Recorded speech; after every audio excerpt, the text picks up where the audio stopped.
बर' थुनलाइ आफादनिफ्राय आरो बारग' बिएलटि कअपारेटिभ ससाइटिनिफ्राय अलरेडि बुंबाय, जोंहा बारग' एनडिबि वेलफेयार एस'सिएसननिफ्राय बुंबाय।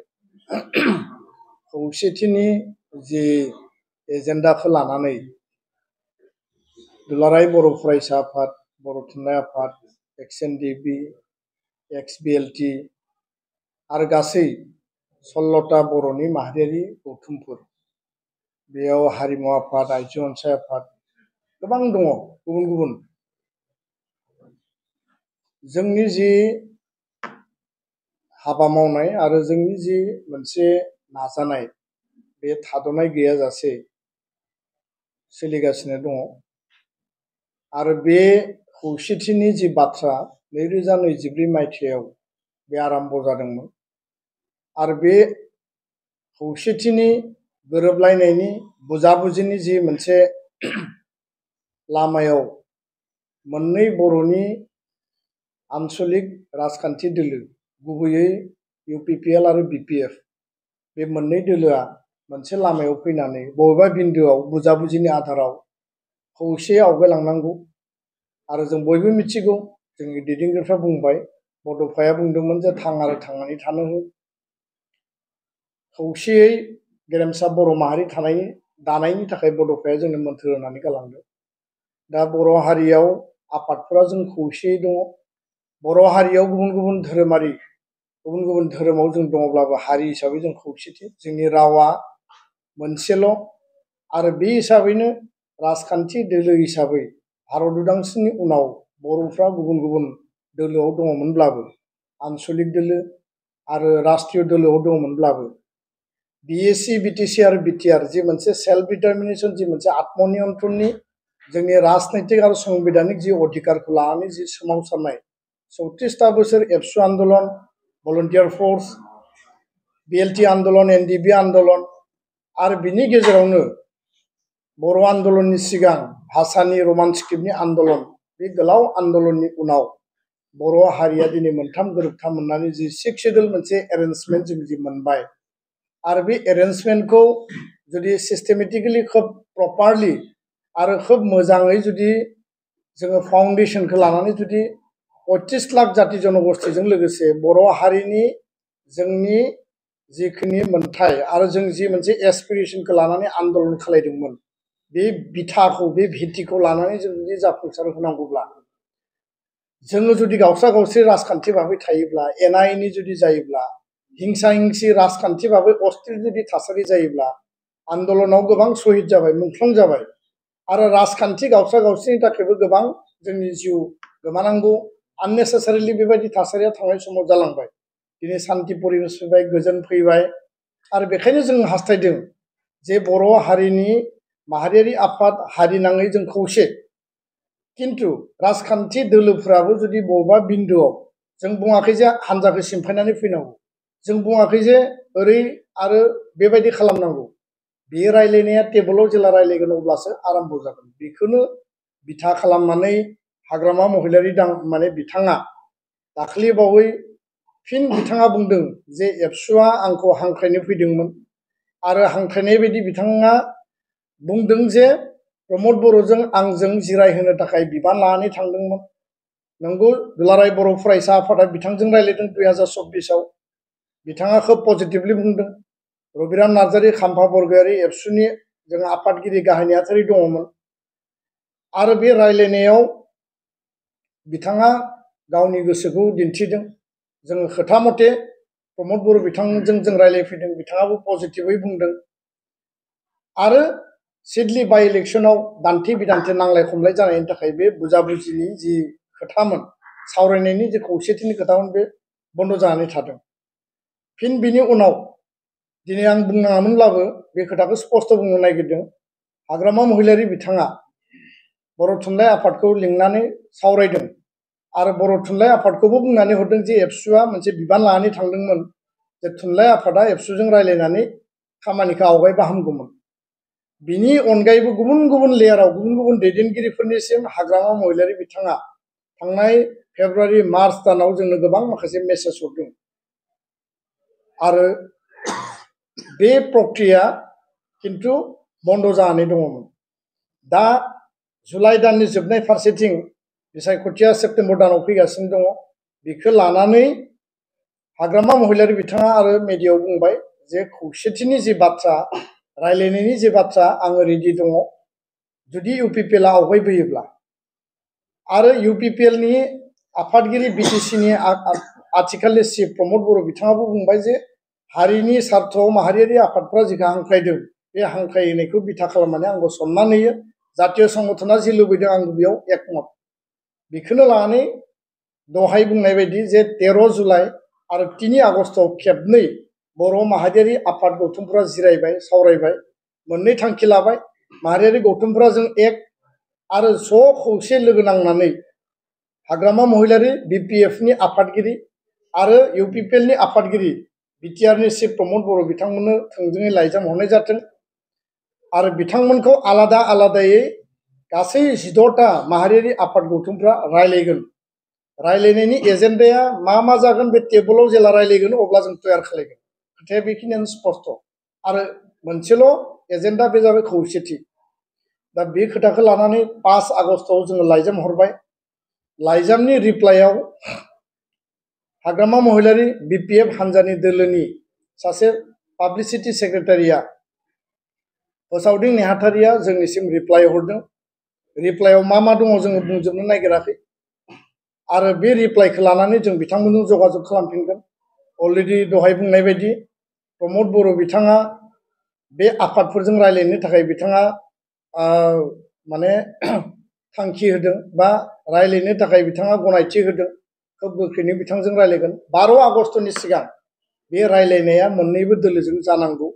आरो गुबुन गुबुन जि आनसलिक दोलोफोर दंबावो एपिबिनि खोथा गुबुन गुबुन बिसोरजोंबो जों उननि पर्यायाव रायलायगोन।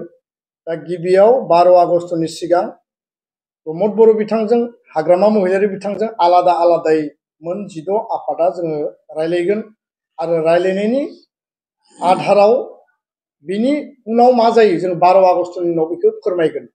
दा बेखायनो दुलाराय बर' फरायसा आफादा जि मोनसे जोंनि गावनि अस्तित्व रैखाथि हा हुनि मोनथाय संबिधानिक आरो राजखान्थियारि जि अधिकारखौ लानानै जों आन्दलन खालामनानै जि मोनसे परिबेस मोनबाय बे एरेन्जमेन्टखौ जोङो मोजाङै जुदि जातीय सार्थआव ओनसोलनि सार्थआव 35 लाख जाति जनगोष्ठीखौ जोङो बिदा फंबायजों लाफानानै बिग ब्रादार हिसाबै जों जुदि थांनांगौब्ला जोंनि ग्रेटार इन्टारेस्टखौ जों जुदि लानो थांनांगौब्ला जोङो बर' माहारियारि आफाद गौथुमफ्रा जों खौसे हाबा मावदों आरो आनसलिक राजखान्थि दोलो बिथांमोनाबो खौसे हाबा मावनांगौ। थांखिया अकल क्षमता पावार आरो बेल' जानाङा थांखिया ग्रेटार इन्टारेस्ट जातीय इन्टारेस्टआव जानांगौ। जों रावखौबो सोंखारिनो नागिराखै।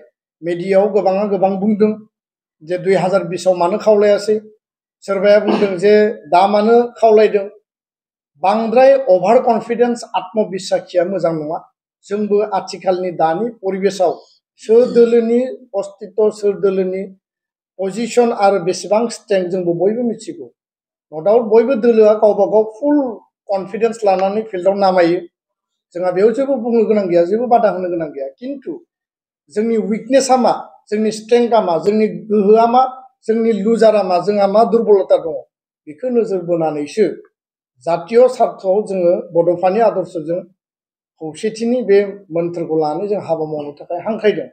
बाखि रेसपन्स आरो रेसपन्सिबिलिटि बिबान आरो दायित्वआ दैदेनगिरिफोरनियाव थाबाय मोननै दोलोनि आफादगिरिनियाव थाबाय आरो हाग्रामा महिलारि आरो प्रमद बर' मानगोनां बिथां सानै बिथांमोननियाव थाबाय।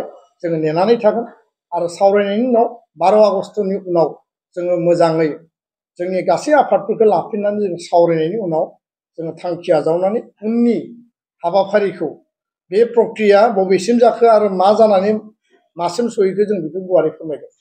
गोजोन्थों।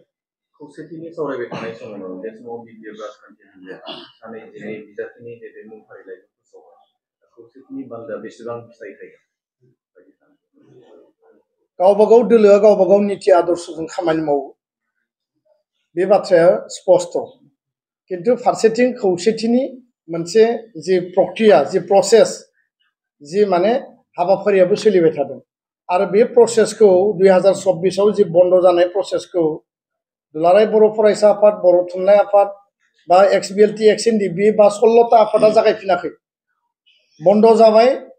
जोंबो सानबाय जे दोलोआ हान्जाफोरा गोसो गैलायलाया जानांगौ बा बिथांमोननि गेजेराव बे आदर्श नीतिखौ लानानै बे पइन्टखौ लानानै रायलायफिननो हायाखै जानांगौ बा बायदिसिना थासारि थानो हागौ। नाथाय बिथांमोनानो जागायफिनदों। हाग्रामा महिलारिया फिन मेडियायाव बुंफिनबाय जे एबसुआ बिबान लानानै थांदोंमोन, किन्तु बे बिबानखौ मावफिनासै। आरो दिनैबो आं हास्थायफिनो जे एबसुआ गावनि दायित्व बिबानखौ मावफिननांगौ। आरो एबसुआ बे हाबाफारिखौ मानो हारसिं मावनो? बेखौनो 16ता आफादफोरखौ लानानै जोंनि गार्जेन आफाद, बर' थुनलाइ आफादनिफ्राय लानानै गासै आफादफोरखौ लानानै हाबा मावदों। हाग्रामा महिलारिनि बे आपिलखौ खोनानानै प्रमद बर' बिथाङाबो रिप्लाइ होदों जे गोबां जोंनि गेजेराव घात प्रतिघात, बिसास अबिसास थासारि दङब्लाबो माहारियारि आफादा माहारिनि खौसेथिखौ जुदि हांख्रायदोंबा आंबो बेयाव माने सापर्ट दङ, जोंबो रायलायनो थाखाय गोसो। दा मोननैबो दोलोनि सानै मुरब्बिया जेला गोसोखौ फिन बिथांमोना बुंफिनबाय आरो जातीय संगठननि फाफ्लियाव बिथांमोना खौसेथिनि जि प्रसेसखौ आवगायलांफिननायनि थाखाय बिथांमोना जेला नारहरफिनबाय, जोङो 13 तारिखआव जिरायनानै मोनसे लेभेलाव जों सर्सा खालामबाय जे बे प्रसेसखौ जों लांफिनो ना लांफिना, लांफिनोब्ला माबायदि जागोन आरो लांफिनाबा मा जागोन। बयबो मतामत होबाय जे बे प्रसेसखौ आवगायफिननांगौ, खौसेथिखौ जों लुबैयो। हारिया ओरै आरो गोबां जाबावनांगौ, मोनबावनांगौ, आवगायलांबावनांगौ दङ। गेरेमसा माहारि दानायनि बाथ्रा, बायदिसिना जोंनि जेंना जेंसिनि बाथ्रा, अधिकारनि बाथ्रा। आरो बेखौनो साबसिन महर होनो जोङो 3 आगस्तआव गुवाहाटीयाव जिरायनानै बे खालिनो जों थांखि आजावबाय जे गिबियाव प्रमद बर' बिटिआरनि चिफ मानगोनां बिथांनो बा UPPLनि आफादगिरि बिथांनो लाइजाम हरनाय जाथों, बिथांजों आलादायै थोंजोङै रायलायगोन। हाग्रामा महिलारि बारग' BTCनि चिफ, आथिखालनि BPFनि आफादगिरि बिथांनो थोंजोङै लाइजाम हरनाय जाथों, बिथांजों आलादायै रायलायगोन। आलादा आलादा रायलायनायनि उनाव जोङो नांगौबा ज' खेबसेनि उनाव रायलायगोन। किन्तु इन दा मिन टाइम 3 आगस्तआव जों रायलायबाय, जोङो लाइजाम हरनो थाखाय रेडि खालामनानै दोनदों आरो जों 5 तारिखआव लाइजामखौ हरबाय। हाया मिडिया बयबो मिथिदों जे खौसेथिनि थाखाय मिटिङा जाफिनदों, सिद्धान्तबो जादों। किन्तु बे समावनो हाग्रामा महिलारिनि जे हान्जा BPFनिफ्राय 22 जन बिजाथि फैबाय थानाय BTC इलेक्सननि थाखाय बिथांमोना फोसावनानै होबाय। जोङो एसे आनइजि फिल खालामदों, खालामाखै नङा, जे खौसेथिनि जि प्रसेस गावनो हांख्रायदोंमोन, दा मानो हठात करि बेबायदि बिजाथि फोसावलायनाय परिबेस जाखो, एसे नेबावनो हायोमोन। जों दा सोंखारिनोबो नागिराखै, बुंनोबो नागिराखै। बे बिथांमोननि दोलोनि सिंनि इसिंनि बाथ्रा जे मा परिबेस परिस्थितियाव बिथांमोना बिजाथि फोसावखो, जों इन्टारभेनसनबो खालामनो नागिराखै, हस्तक्षेपबो खालामनो नागिराखै। जोङो 12 आगस्तसिम आसाबादि, जोंहा दाबो जों आत्मबिसासि जों नेनानै दङ।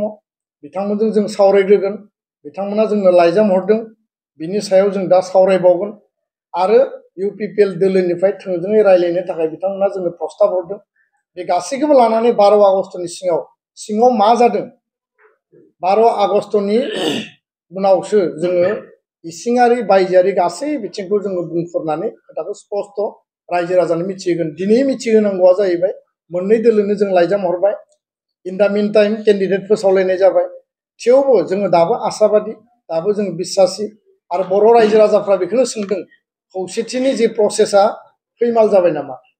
माने खौसेथिनि जि प्रक्रियाखौ जेरैबायदि एबसु, साहित्य सभा, XBLT XNDB गुबुन गुबुन आफादफ्रा, जायखौ आङो नाम लाजोबनो हायाखै, 16ता बिराद गोलाव जायो, बे आफादफोरा जि प्रसेसखौ लादोंमोन बेयो मा जाहैखो? दा बेखायनो जों दिनै लाइजाम हरनाय आरो बिथांमोननि जि रेसपन्स, मोननैबो दोलोआ रेसपन्सखौ हराखै नङा, हरदों। आरो 12 आगस्तसिम मा जायो, दिनै 9, 10, 11, 12 सानथाम दंबावो। बिनि उनाव 12नि उनाव जोङो स्पस्तयै जों बेखौ बुंगोन। जाबाय।